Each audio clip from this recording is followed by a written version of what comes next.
Olympic ng ram ng Zenamyi sangara.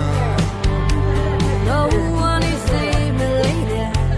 ZEME Herei ZEME Parents ko Herei visit all is ZEME Herei. Nang ren chi be kede na ne pine la le. Liao pe kai lo all is ZEME Herei be ra. I see him now man later will hero guy to low on the rum Zenamyi loge. See get look get to zero on the hero. Get that I bet I see some bag all the Herei ngambe good.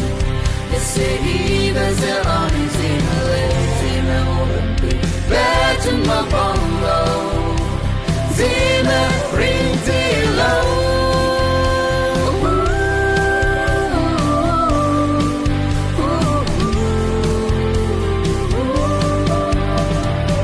ZEME Olympic nang ram nang zat na guwang chang hada. Wong low ani ZEME Herei. ZEME Herei visit Herei.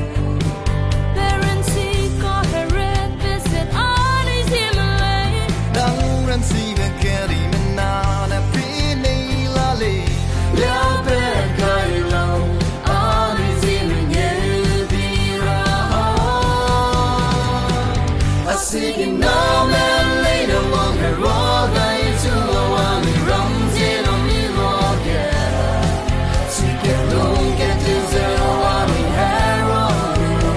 Get that I bet I see some bag on the Herei ngambe good.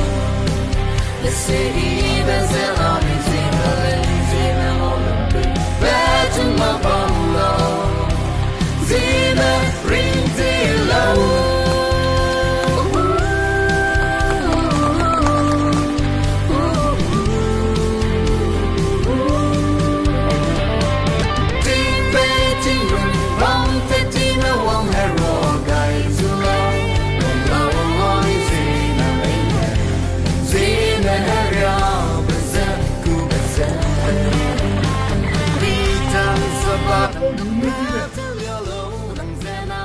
Not only in sports, Japan winner, ZEME, Zenamyi, Jidan Zola, Hana, come on. I see him now man later wong hero guy to low on the rum Zenamyi loge.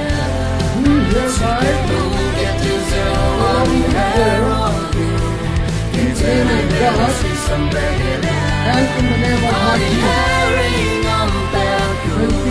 2024, The city there's a hereby declare the ZEME Olympics 2024 open.